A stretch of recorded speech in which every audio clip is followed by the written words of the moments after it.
Hello friends, welcome to Janisha classes. My name is Janisha Singh and in our today's session we will continue from belief in life after death. In previous session we covered some topics of Egyptian civilization and from today we will continue from belief in life after death.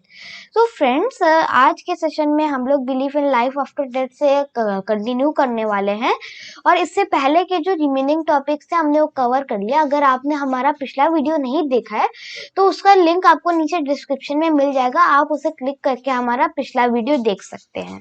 तो let's come to the point. ये जो Egyptian लोग थे ये belief in life after death पे believe किया करते थे, यानी वो ऐसा मानते थे कि लाइफ जैसे जब हमारी डेथ हो जाती है तो उसके बाद एक न्यू लाइफ स्टार्ट होती है, तो वो इस थ्योरी में बिलीव किया करते थे।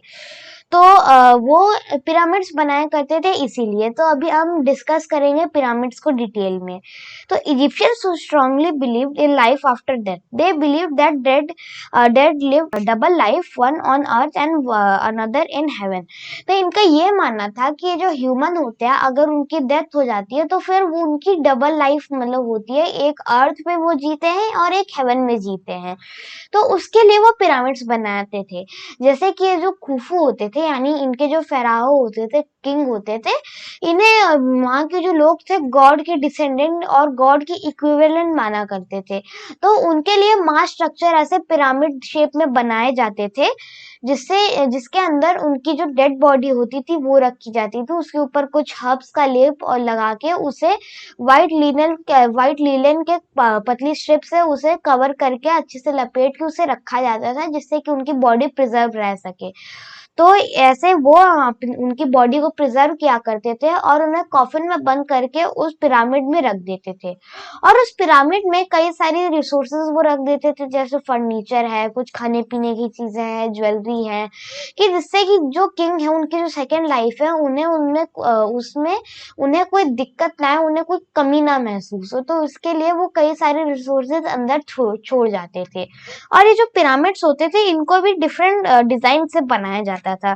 जैसे कि आप ये देख सकते हैं जो पिरामिड्स हैं ये कितने सुंदर, कितना मैग्निफिसेंट है। और इसमें ये जो ब्लॉक्स होते थे यार, ये 200 to 15 टन तक के इसमें ब्लॉक्स लगाए गए हैं। आप सोचिए 2 टन से लेके 15 टन तक का एक एक ब्लॉक है और सोचिए इतने टॉप तक इन्होंने लगाया हुआ है। तो ये भी आज तक मिस्ट्री है कि आखिर इन्होंने इतना बड़ा पिरामिड, उस समय कोई जेसीबी या कोई ऐसी टेक्नोलॉजी नहीं थी, वेट लिफ्टिंग एलिवेटिंग कोई टेक्नोलॉजी नहीं थी जो इन सारी ब्लॉक्स को आसानी से ऊपर पहुंचा सके। तो ये भी अभी एक मिस्ट्री बन के रह गई है कि आखिर इन्होंने इतने बड़े बड़े ब्लॉक्स कैसे ऊपर पहुंचाए। तो ये जो पिरामिड्स होते थे इनका जो टिप है ये खुला होता था और ये इसमें से सनरेज आती थी, सनलाइट आती थी जो कि सीधे खुफू के कॉफिन पे पड़ती थी। तो उनका ये मानना था कि जब ये सनलाइट पड़ेगी तो उनकी जो आत्मा है वो डायरेक्ट हेवन से कनेक्ट हो पाएगी। कि ये जैसे कॉफिन पे लाइट पड़ी तो उनका मानना ये था कि उनकी आत्मा अब वो हेवन से कांटेक्ट कर सकते हैं, अपने गॉड से कांटेक्ट कर सकती है। तो इसी वजह से इन्होंने पिरामिड को बहुत ही सोच समझ के और बहुत ही बड़ा फीचर था ये। और उसमें केवल एक ही कुफू का नहीं, कई सारे जो नोबल्स थे उनके भी अंदर ऐसे उन्होंने मम्मी बना के अंदर रखा हुआ है। तो मम्मी क्या होता है कि जैसे किसी की डेड बॉडी है, अब उसके ऊपर आपने कुछ हर्ब्स का लेप लगाया जो कि बॉडी को प्रिजर्व रखने में हेल्प करता है। और उन हर्ब्स को इंटैक्ट रखने के लिए वो व्हाइट कलर की जो लीलन होती थी उसके स्ट्रिप्स वो बॉडी पे लपेटा करते थे कि वो कहीं वो जो हर्ब्स है कहीं गायब ना हो जाए और वो कहीं खत्म ना हो जाए, जिससे कि उनकी जो बॉडी है उनकी प्रिजर्वेशन में कोई दिक्कत आए। तो इसी वजह से व्हाइट कलर के लीलन से कई सारे लेयर्स उनके ऊपर चढ़ाया करते थे जिन्हें हम मम्मी कहते हैं। तो फ्रेंड्स ये था लाइफ आफ्टर डेथ। हमने ये डिस्कस किया कि ये लाइफ आफ्टर डेथ में इनका क्या बिलीव था और पिरामिड का कैसा स्ट्रक्चर था। Economy, means of livelihood. तो मीन्स ऑफ लाइवलीहुड देखे तो मेनली वो एग्रीकल्चर पर डिपेंडेंट थे। हम अगर एग्जांपल ले इंडस वैली सिविलाइजेशन और मेसोपोटामियन सिविलाइजेशन का, तो वो भी एग्रीरियन सोसाइटी थे, वो भी एग्रीकल्चर पर डिपेंडेंट थे। क्योंकि अगर एग्रीकल्चर करेंगे तभी तो सरप्लस फूड प्रोडक्शन होगा, और सरप्लस फूड प्रोडक्शन जब करेंगे तभी इनका इकोनॉमी और एजुकेशन और law and order and architecture, इन सारी चीज़ों पे ध्यान जाएगा। तो अगर आपको ये चीज़ें डिटेल में समझनी है तो आप हमारा रिवर वैली सिविलाइजेशन वाला भी वीडियो देख सकते हैं। तो एग्रीकल्चर बहुत ही इम्पोर्टेंट सेक्टर था ऑक्यूपेशन में देखा जाए, जो कि नाइल रिवर के किनारे हुआ करता था, क्योंकि नाइल रिवर से हमें अच्छी से वाटर की अवेलेबिलिटी हो जाती है। और हमने उससे पिछले वाले वीडियो में देखा था कि नाइल रिवर के क्या फायदे, वो मीन्स ऑफ ट्रांसपोर्टेशन का काम करता है, उससे वाटर की अवेलेबिलिटी रहती है, और उससे नाइल रिवर में जो साल में 2-3 बार फ्लड्स आते हैं तो उससे सॉइल जो होती है वो रिन्यू होती रहती है, जिससे कि सॉइल की फर्टिलिटी इंटैक्ट रहती है। और भी ऐसे कई सारे नाइल रिवर के फायदे जो कि हमने देखे थे। तो और कई सारे लोग हमें माइनिंग करते हुए भी मिल जाएंगे, जो कि गोल्ड, कॉपर, टिन, जेम्स और बिल्डिंग मटेरियल जैसे लाइमस्टोन और रेड सैंडस्टोन होते थे, उन सब की भी ये लोग माइनिंग किया करते थे। जैसे कि गोल्ड, हमें वहां से कई सारी गोल्ड की माइंस मिली हैं, क्योंकि उस रीजन में गोल्ड हमें बहुत मिला है।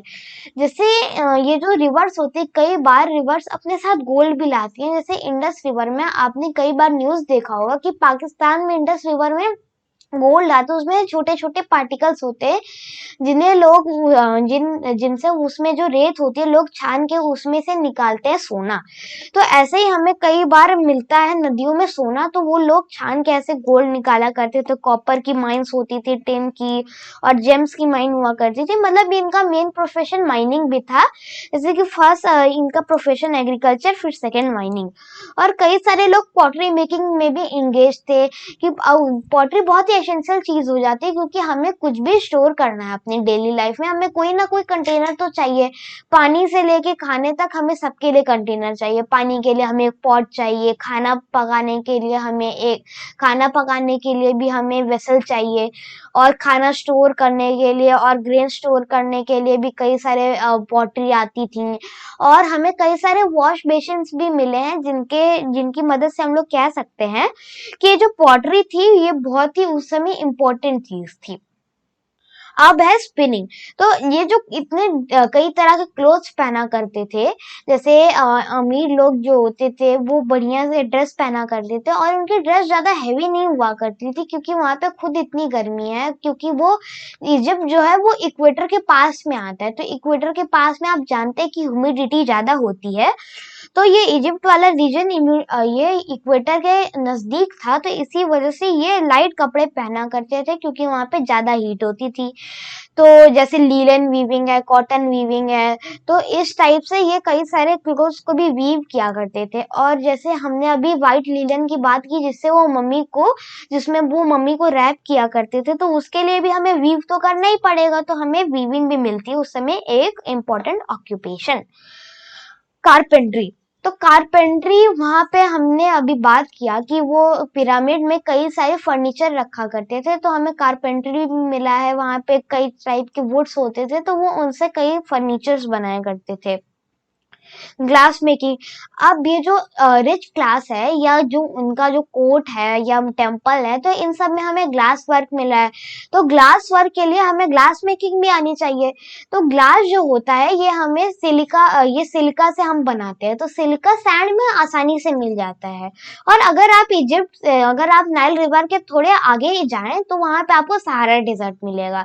तो सहारा डेजर्ट जो होता है वहां पे बहुत सैंड होती है, तो सैंड में हमें सिलिका आराम से मिल जाता है।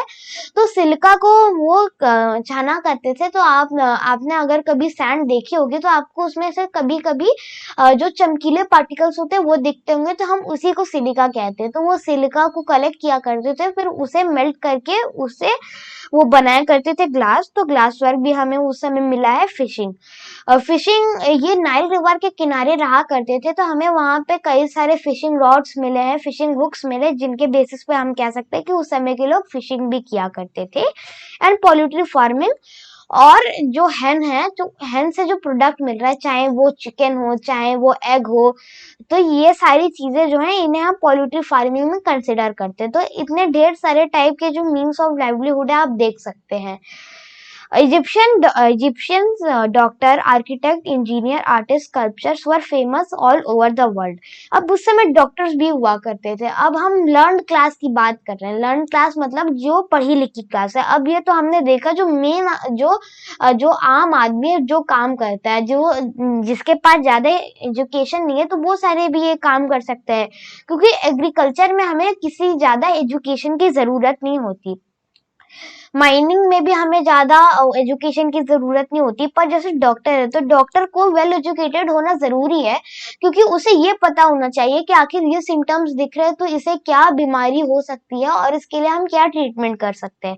तो डॉक्टर का पढ़ा लिखा जरूरी होना चाहिए. आर्किटेक्ट एंड इंजीनियर, उनका भी पढ़ा लिखा होना जरूरी है, क्योंकि जो टाउन प्लानिंग है और ये जो पिरामिड्स है, अगर ये आर्किटेक्ट अगर लर्न ना होते, अगर उनकी मैथमेटिक्स इतनी अच्छी ना होती, तो ये इतने जो बड़े पिरामिड है वो अभी तक स्टैंड ना कर पाते. अगर इनके कंस्ट्रक्शन में एक भी मैथमेटिकल एरर आ जाती, तो ये अभी इतने लंबे समय तक सस्टेन ना कर पाता.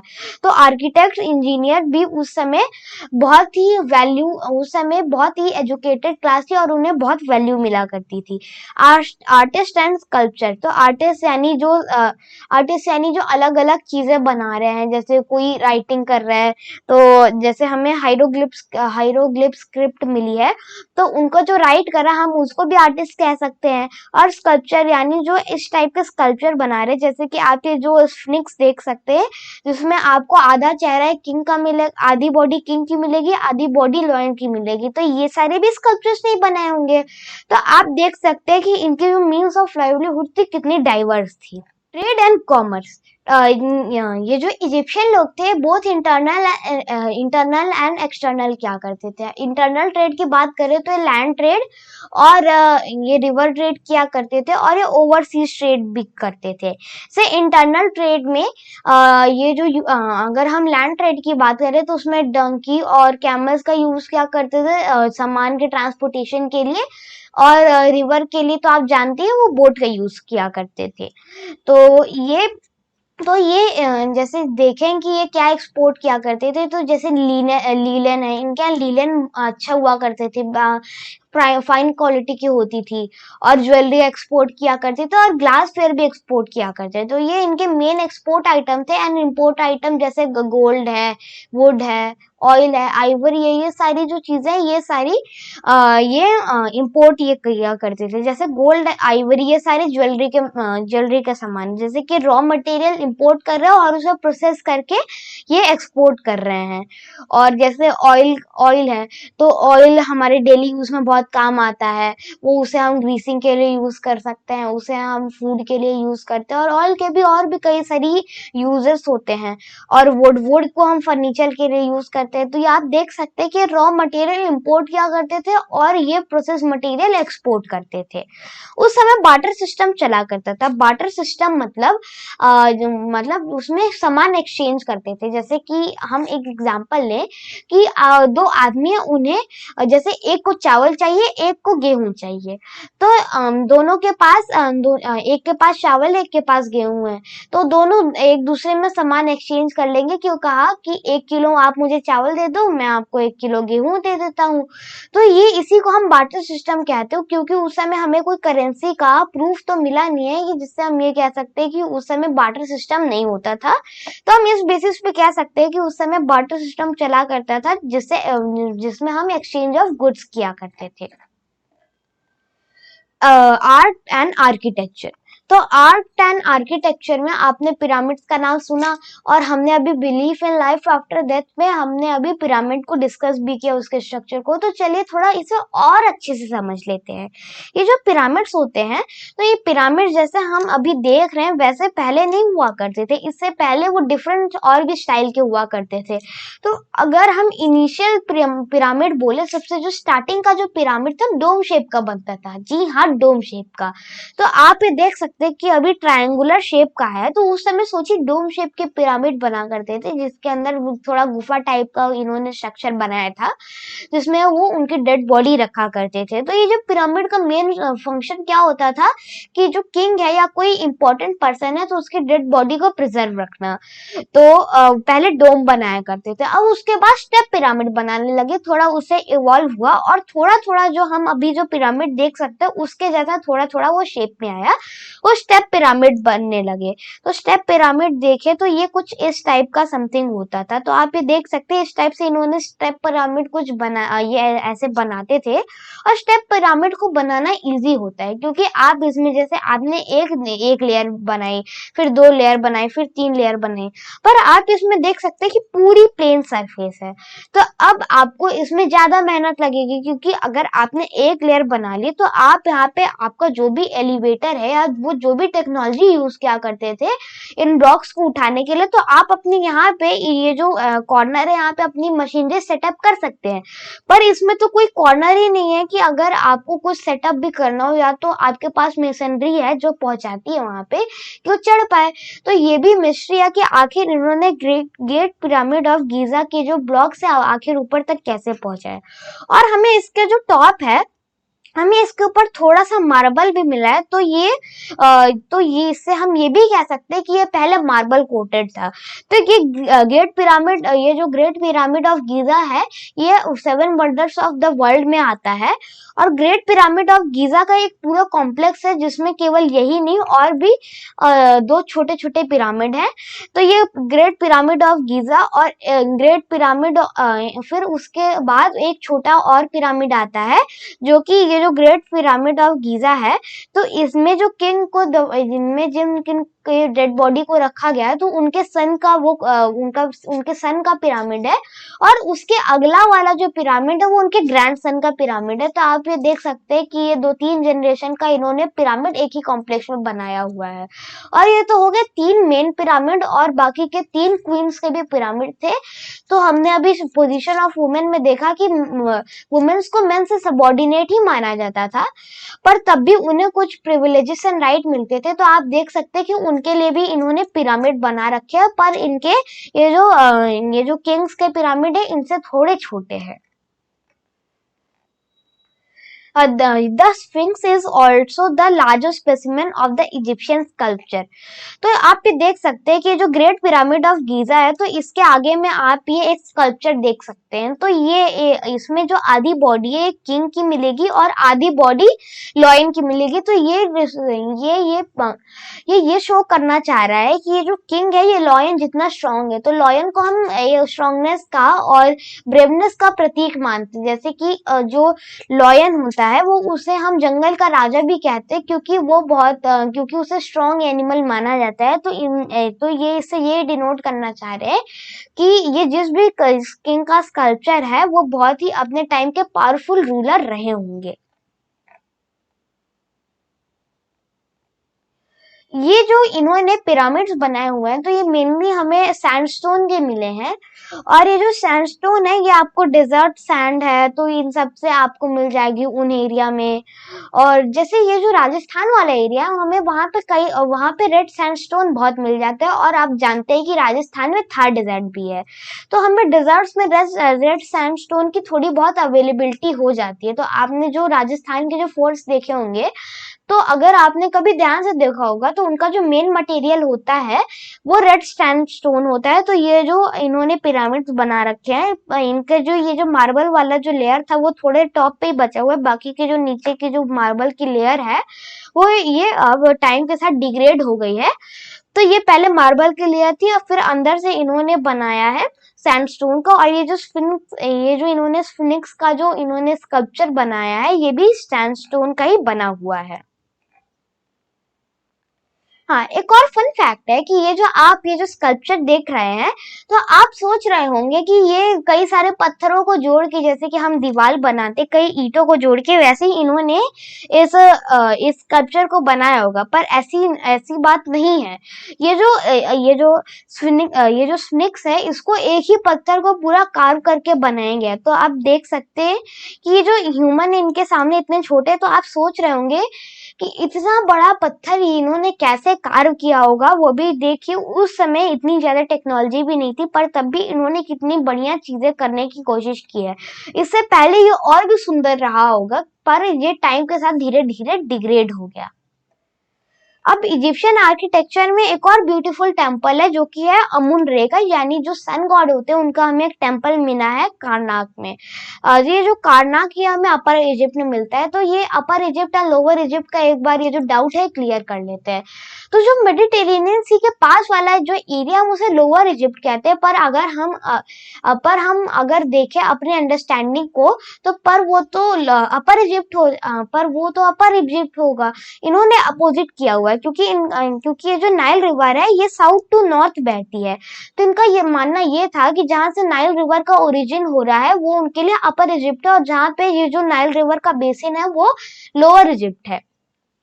तो इसी वजह से इन्होंने ऐसा कुछ किया है। तो हम ये कह सकते हैं कि ये जो कारनाक का जो टेम्पल था, ये कारनाक का टेम्पल ये अपर इजिप्ट में था, पर ये जो लोअर इजिप्ट अगर हम अपनी अंडरस्टैंडिंग से देखें, ये साउथ डायरेक्शन में जो इजिप्ट का पार्ट है ये वहां पर था। और हमें वहां पे कई सारे पिलर्स मिले। आप ये जो टेम्पल ऑफ कारनाक देख रहे होंगे कि इसमें आप कई सारे पिलर्स देख सकते हो, और यहाँ पे ये जो गॉड है इनके स्टैचूज भी जगह जगह पे बना रखे हैं।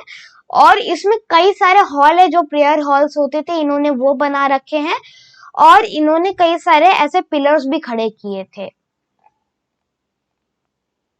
हमें एक और टेम्पल मिला है अबू सिम्बल का। ये आप देख सकते हैं, ये रामसीस टू ने ये इस टेम्पल को बनवाया था। और ये देख सकते हैं आप, टेम्पल के बाहर इन्होंने अपने गॉड्स के स्कल्पचर बनाए हुए हैं। लिटरेचर, ये जो इजिप्शियन लिटरेचर था ये मेनली रिलीजन पर बेस्ड था।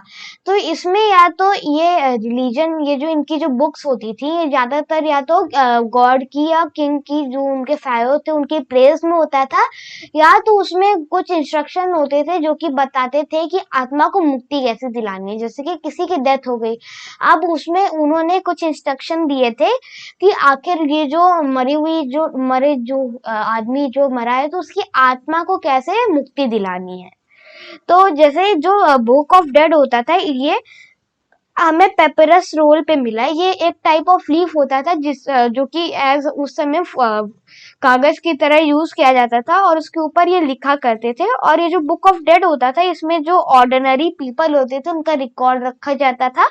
और कॉफिन टेक्स्ट जो नोबल्स होते थे और किंग्स होते थे, यानी जो रूलिंग क्लास होती थी, उनका ये जो टेक्स्ट होता था इसे हम कॉफिन टेक्स्ट बोलते थे, जिसमें इनके बारे में लिखा होता था और इनके डेथ की कॉज वगैरह ये सारी चीजें लिखी होती थी कॉफिन टेक्स्ट में।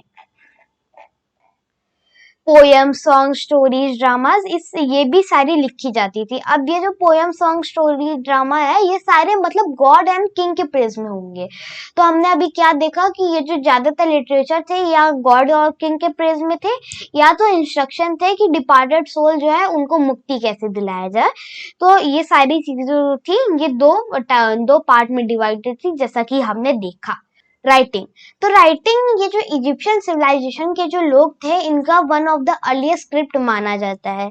तो ये जो इनकी जो स्क्रिप्ट थी इसे सिंबॉलिक स्क्रिप्ट कहते हैं, क्योंकि आप इसमें कई सारे सिंबल्स देख सकते हैं कि इन्होंने यहाँ पे एक बर्ड बनाया, यहाँ पे इन्होंने अनदर टाइप की बर्ड बनाई हुई है, यहाँ पे एक ह्यूमन बनाया है, यहाँ पे इन्होंने कुछ हुक टाइप का बनाया, यहाँ पे स्नेक बनाया है। तो इन सभी सिंबल्स के कुछ अलग अलग मतलब भी होंगे। तो ये जो इस टाइप की लैंग्वेज को हम सिंबॉलिक लैंग्वेज कहते हैं। तो ये जो स्क्रिप्ट होती थी इन्हें हम इजिप्शियन हाइरोग्लिफ्स के नाम से जानते हैं, जिसका मतलब होता है सैक्रेड राइटिंग, यानी पवित्र राइटिंग। तो इसमें कई सारे साइंस एंड सिंबल्स होते थे जो कि डिफरेंट आइडियाज या डिफरेंट लेटर्स उनके जो होते तो वो एक्सप्रेस करते थे। फ्रेंड्स, ये जो इजिप्शियन हाइरोग्लिफ स्क्रिप्ट है ये डिसिफर हो चुकी है, और ये एक स्टोन की वजह से हुआ था जिसका नाम है रोजेटा स्टोन। ये हमें की रोजेटा नाम की एक जगह से मिला था। तो जो रोजेटा स्टोन है इसके ऊपर ये जो इजिप्शियन स्क्रिप्ट थी, ये सिंबल्स में ये जो उसमें जो मेन सिंबल्स होते हैं वो सारे उसके ऊपर लिखे हुए थे और उसका ट्रांसलेशन ग्रीक में दिया हुआ था। तो ग्रीक तो हमें आती है, तो ग्रीक से तो हमने ग्रीक लैंग्वेज से फिर उसे हमने ट्रांसलेट कर लिया। तो इस तरह से हम कह सकते हैं कि रोजेटा स्टोन एक तरह से इजिप्शियन हायरोग्लिफ स्क्रिप्ट की एक डिक्शनरी टाइप की थी। तो ये जो हायरोग्लिफ स्क्रिप्ट थी ये राइट टू लेफ्ट लिखी जाती थी। राइट टू लेफ्ट मतलब जैसे जो उर्दू है, फारसी है, ये सारी जो लैंग्वेजेस हैं ये राइट टू लेफ्ट लिखी जाती थी। तो ये जो इजिप्शियन हायरोग्लिफ्स है ये भी राइट टू लेफ्ट ही लिखी जाती थी।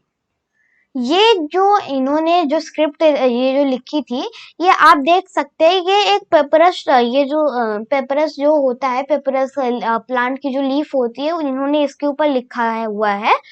पर ये जो जब स्टार्टिंग इसका जो जब इनिशियल फेज था राइटिंग का, तो ये क्ले टैबलेट्स पे लिखा करते थे जैसे ही मेसोपोटामियन लिखते थे। और जब ये इनके पास पेपरस ये इनके पास जब प्लांट की जो ये पेपरस प्लांट की ये जो इनके पास जब लीफ आई, तो ये इसके ऊपर जैसे जो वेजिटेबल्स होती हैं, तो वेजिटेबल से इन्होंने कई सारी कलर की इंक बनाई और वेजिटेबल गम भी बनाए। जैसे कि आपने कभी कभी ट्री से देखा होगा कि एक थोड़ा सा स्टिकी सा लिक्विड निकलता है जिसे हम गम कहते हैं, उससे हम चीजें चिपका भी सकते हैं और वो गम काफी न्यूट्रिशियस होता है। तो उन गम का हम कई सारी चीजें बनाते हैं। आपने एक नाम सुना होगा गोंद, तो गोंद की कई सारी चीजें बनती हैं ठंडियों में। तो आप अगर अपने पेरेंट्स से पूछेंगे तो बताएंगे आपको गोंद क्या होता है। तो ये जो ये इससे बनाया करते थे, ये वेजिटेबल गम बनाया करते थे। और जैसे जो पॉइंटेड जो स्टिक्स होती थी वो उसको एज पेन यूज किया करते थे और उसमें इंक से डिप करके लिखा करते थे। Learning, The Egyptian made significant contribution to the mathematics, medicine and astronomy. जो इजिप्शियन लोग थे इन्होंने कई सारे और भी सेक्टर्स में डेवलपमेंट की लर्निंग में, जैसे मैथमेटिक्स, मेडिसिन एंड एस्ट्रोनॉमी। तो सबसे पहले मैथमेटिक्स देख लेते हैं। तो ये जो इजिप्शियन लोग थे इन्हें addition, subtraction, multiplication and division भी आता था। जैसे कि अगर 2 to 3 नंबर्स होते थे तो इन्हें इन सभी ये जो नंबर्स होते थे, ये जो नॉर्मल ऑपरेशंस होते हैं, ये सारे वो कर लिया करते थे। और वो उनके पास एक कॉम्प्लिकेटेड फ्रैक्शन का भी सिस्टम था जिससे वो अनइवन नंबर्स लिखा करते थे। और वो डेसिमल के भी अवेयर थे, मतलब कि उन्हें ये भी पता था कि केवल होल नंबर से काम नहीं चल सकता, होल नंबर से भी नीचे चीजें होती हैं। तो इसी वजह से इन्होंने डेसिमल बनाया था। और डेसिमल केवल होल नंबर से नीचे की चीजों के लिए नहीं होता, किसी भी मेजरमेंट को एक्यूरेटली लेने के लिए भी हमें डेसिमल की इम्पोर्टेंस, मतलब डेसिमल इम्पोर्टेंट होता है। अब जैसे जो इजिप्शियन हुआ करते थे, हमने अभी इनकी जो सिंबॉलिक जो स्क्रिप्ट है वो देखी, तो वो अलग अलग सिंबल यूज किया करते थे अलग अलग नंबर के लिए। जैसे 10 के लिए इन्होंने डिफरेंट सिंबल यूज किया है, 100 के लिए अलग सिंबल यूज किया, 1000 के लिए अलग सिंबल यूज किया, और आगे के भी जितने नंबर्स हैं उनके लिए इन्होंने अलग अलग सिंबल असाइन किए हुए थे।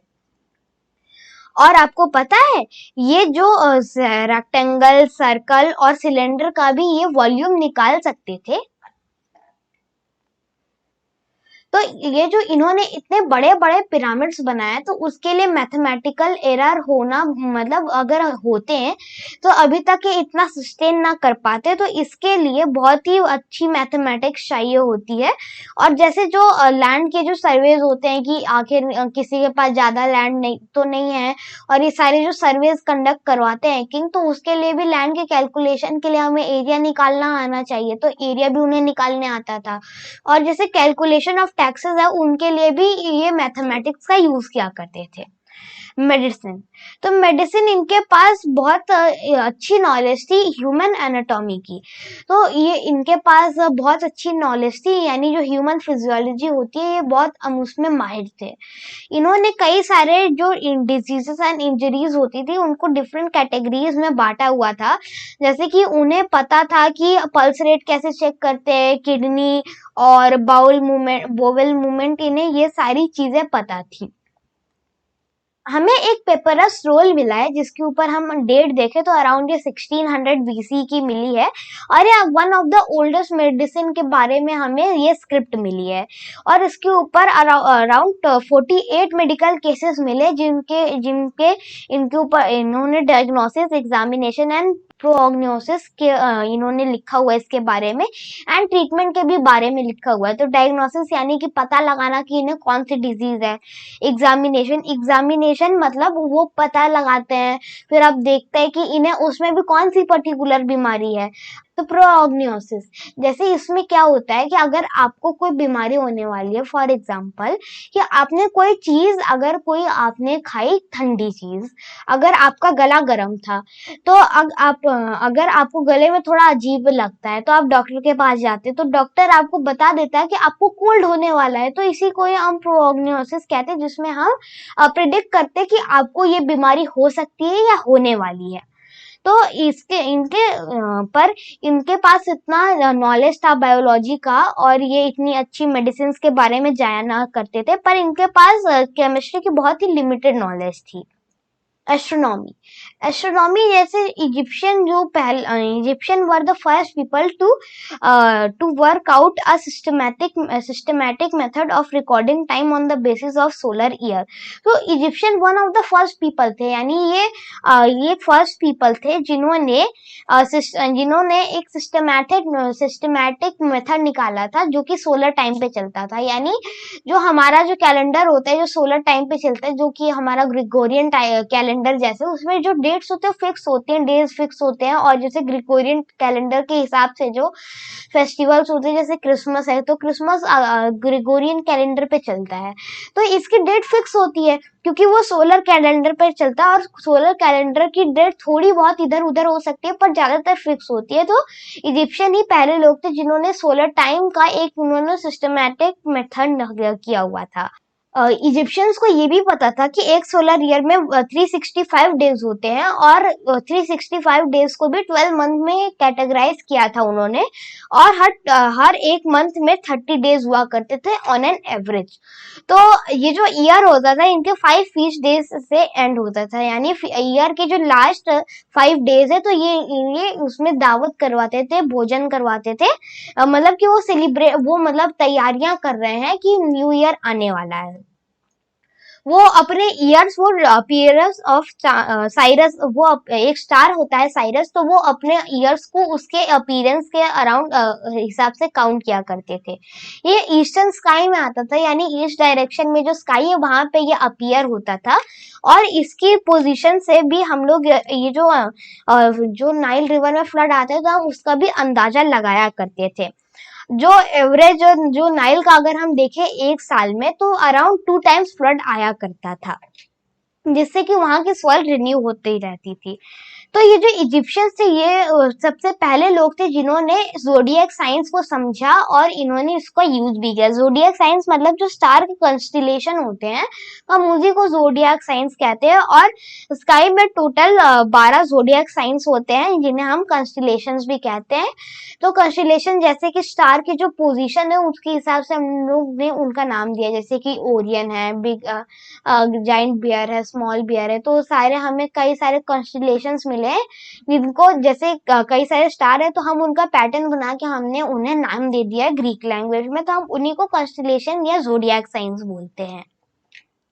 तो अराउंड 1400 बीसी में इन्होंने वाटर क्लॉक भी बना लिया था। अब मानो दिल में इनका सन क्लॉक से काम चल रहा है, जैसे कि जो आपने जंतर मंतर आपने कभी देखा होगा या आप कभी गए होंगे तो वहां पे सन से टाइम मेजर किया जाता था। तो जब रात हो जाती है तो तब कैसे टाइम मेजर करेंगे, तो इन्होंने एक वाटर क्लॉक बना रखा था। आप इस इमेज में देख सकते हैं कि इन्होंने वाटर क्लॉक बनाया है कि इन्होंने इसके ऊपर कुछ मार्किंग्स की हुई है 1 2 3 4 5 6 7 8 9 10 और इन्होंने पूरी 12 तक मार्किंग की है।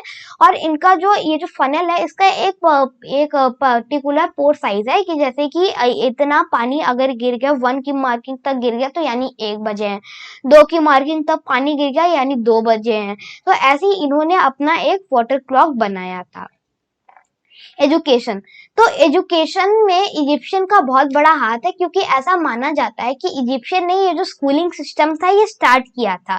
तो ये जो इजिप्शियन में जो ये जो एजुकेशन हुआ करती थी ये गवर्नमेंट सुपरवाइज किया करती थी, जैसे कि इन्हें जो रिसोर्सेज देने वो गवर्नमेंट देखती थी, टीचर्स को अपॉइंट करना गवर्नमेंट देखती थी, स्कूल की जो बिल्डिंग है वो सारी भी चीजें गवर्नमेंट ही देखती थी।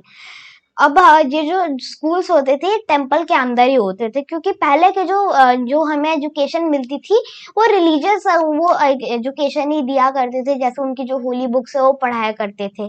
तो उनका जो ग्रेजुएशन होता था स्कूल के अंदर ही होता था। तो ग्रेजुएशन के बाद जो उनकी जो ट्रेनिंग होती थी वो स्टेट ऑफिशियल्स देखा करते थे। जो ये जो स्टेट ऑफिशियल होते थे ये इन्हें अलग अलग फील्ड में इन्हें एजुकेट किया करते थे। तो जब इन्होंने उसकी पढ़ाई करवा दी तो फिर वो उसके लिए इंटर्नशिप भी करवाते थे। जैसे कि अभी इंटर्नशिप होती है कि अगर आपने कोर्स पूरा कर दिया तो आपको कुछ दिन का आपको उसमें काम करने को भी मिलता है। जैसे कोई मार्केटिंग में तो उसे कुछ दिनों के लिए फील्ड जॉब के लिए मिलता है। जैसे कि कोई अगर डॉक्टर अगर जैसे नर्सिंग में इंटर्नशिप होती है तो उसे कई बार हॉस्पिटल्स में ड्यूटी मिलती है। उसी तरह से उन्हें जिस भी फील्ड में उन्हें स्पेशल एजुकेशन मिली है तो उस फील्ड में उन्हें इंटर्नशिप भी कराई जाती थी। जैसे कॉमर्स और पॉलिटिक्स है स्कूल के मेन सब्जेक्ट हुआ करते थे। रिलीजन है, कॉमर्स है, पॉलिटिक्स है, ये मेन सब्जेक्ट हुआ करते थे उस समय के जो स्कूल में होते थे। अब डिक्लाइन ऑफ इजिप्शियन सिविलाइजेशन। अब हमने देख लिया कि इजिप्शियन सिविलाइजेशन इतनी बड़ी सिविलाइजेशन थी, इसका आर्ट एंड आर्किटेक्चर इतना अच्छा था, इन्होंने एजुकेशन सिस्टम को भी इतना बढ़ावा दिया, ये इतने लर्न थे और इनकी जो गवर्नमेंट सिस्टम थी, गवर्नेंस सिस्टम भी बहुत अच्छी थी। तो आखिर इनका डिक्लाइन क्यों हुआ? तो हमने देखा कि जो इजिप्शियन सिविलाइजेशन है तो इसमें कई ट्रांजिशन पीरियड भी आए। पहले ओल्ड किंगडम जिन्हें हम पिरामिड एज भी कहते हैं, फिर उसके बीच में उसमें एक ट्रांजिशन पीरियड हो गया, वैक्यूम पीरियड हो गया। तो उस समय हिक्सोस एक ट्राइब थी तो वो आ गई। तो फिर हिक्सोस से उन्होंने फाइट करके इजिप्शियन लोगों ने वापस अपना एम्पायर स्टार्ट कर लिया। फिर उनका मिड एज आया तो मिड एज में उन्होंने रूल किया। ठीक, तो मिड एज के बाद भी एक ट्रांजिशन पीरियड आया, फिर न्यू एज आया। तो न्यू एज में जो लास्ट किंग थे रामेसीस 3, तो जो मेन जो लास्ट एम्परर थे रामेसीस 3, जब इनकी डेथ हुई तो ये इजिप्शियन सिविलाइजेशन का डिक्लाइन स्टार्ट हो गया, क्योंकि अब इनके नोबिलिटी में फाइटिंग हो गई कि अब अगला जो फेरो है वो कौन बनेगा। तो उसकी वजह से इसमें नोबल्स ने रेबल कर दिया। अब वो अपने आप में फाइट करने लगे। तो इससे क्या हो गया कि जो इजिप्शियन सिविलाइजेशन थी इनका इनर स्ट्रक्चर बहुत ही वीक हो गया। तो इन सब का फायदा उठाते हुए कई सारे इन्वेडर्स ने अटैक किया, जैसे कि असीरियन है, पर्शियन है, बेबीलोनियंस हैं। तो इन सब ने इजिप्शियंस पर इन्वेड किया। और जो अलेक्जेंडर द ग्रेट थे मैसेडोनिया के, इन्होंने इजिप्ट के ऊपर 1332 बीसी में इन्होंने इन्वेड किया और अपने नाम की एक सिटी बसाई जिसका नाम था अलेक्जेंड्रिया, जो कि नाइल रिवर के डेल्टा पर है अभी भी। इजिप्शियन सिविलाइजेशन जो है अपने आर्ट के फील्ड में, मैथमेटिक्स के फील्ड में, एस्ट्रोनॉमी के फील्ड में, मेडिसिन के फील्ड में, इन्हीं सब फील्ड्स में जो इनका कंट्रीब्यूशन है उसके लिए बहुत जानी जाती है। तो इनसे कई सारे लोग इंस्पायर भी हुए, जैसे कि ग्रीक हैं, हिब्रूज हैं और फोनिशियंस है। ये सारे इजिप्शियन सिविलाइजेशन से बहुत ये इंस्पायर हुए, क्योंकि इनकी जो एजुकेशन सिस्टम था और इनका जो गवर्नेंस था, इन्हें इनके जो फीचर्स थे बहुत ही पसंद आया। और इन्होंने अपना जब किंगडम बनाया तो इन्होंने जो इजिप्शियन सिविलाइजेशन ने जो रूल्स फॉलो किए थे जिससे कि वो अपने इस सिविलाइजेशन को इतने लंबे समय तक चला सके, तो इन्होंने भी ऐसे कुछ रूल्स इम्प्लीमेंट किए। तो फ्रेंड्स, ये था आज का हमारा सेशन और आज के सेशन में हमने इजिप्शियन सिविलाइजेशन के टॉपिक को पूरा कवर कर लिया है। नेक्स्ट जो हम वीडियो लाएंगे तो वो चाइनीज सिविलाइजेशन पर होगा और उसके अंदर हम लोग चाइनीज सिविलाइजेशन को भी इसी तरह डिटेल में पढ़ेंगे। सो फ्रेंड्स, अगर आपको हमारा वीडियो पसंद आया हो तो लाइक जरूर करें और अगर आप हमारे चैनल पे नए हो तो सब्सक्राइब भी जरूर करें। Till then, bye bye and take care.